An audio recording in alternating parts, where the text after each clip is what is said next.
Bonjour, c'est Capucine Versetti, ostéopathe, passionnée de biomécanique et de mouvement. Et donc aujourd'hui, je voulais vous parler de mettre un peu vos pieds au vert. C'est le printemps, donc on fait un peu le tri dans les vêtements, dans plein de choses. Et c'est aussi l'occasion d'aérer un petit peu nos pieds.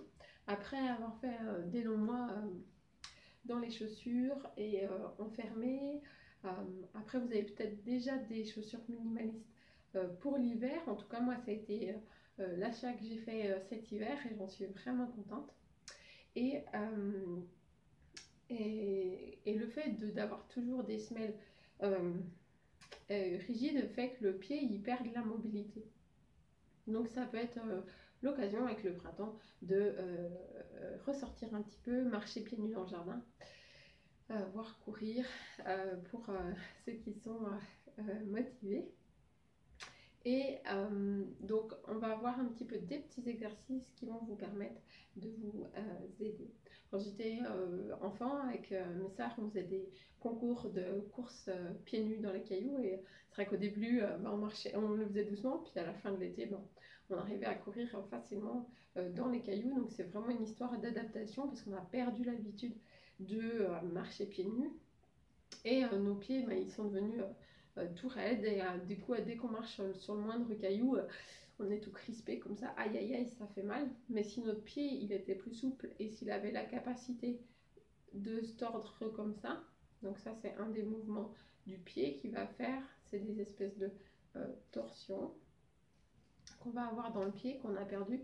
Mais après on a aussi des mouvements dans la marche où le pied il va se fléchir et ensuite on a une des caractéristiques de l'homme, c'est d'avoir une arche du pied dans ce sens-là, mais on a aussi, bon là ça se voit pas trop sur mon squelette, mais on a une arche aussi dans ce sens-là.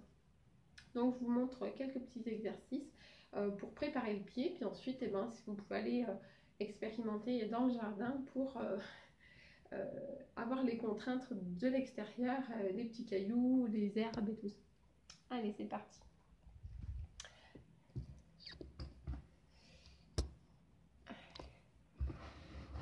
Donc la première chose, vous pouvez utiliser une balle et donc là on va travailler sur l'arche de l'avant du pied pour l'étaler. Voilà, donc on peut rouler. Ensuite on peut masser bien sûr au niveau de la voûte plantaire, mais voilà, l'idée c'est aussi que le corps il soit capable de, le pied il soit capable de s'adapter aux contraintes sur l'avant-pied. Ensuite on peut aussi s'entraîner à agripper des petits objets parce que c'est aussi voilà, une des capacités du pied. Et un autre exercice qui est issu du travail de Cathy Bowman, qui est une américaine.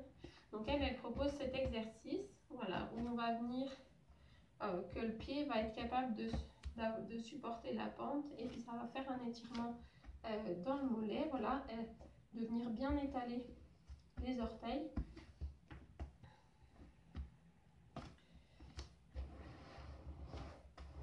Donc moi je rajouterais aussi ce genre d'exercice où on va venir partir du sol et puis monter.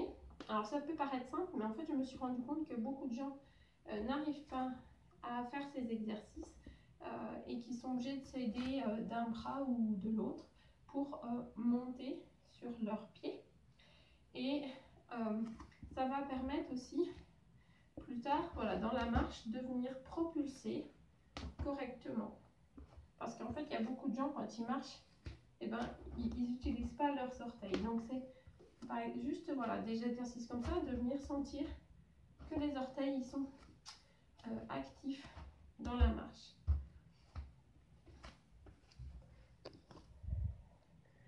Donc voilà, c'était une petite vidéo pour réveiller un petit peu vos orteils.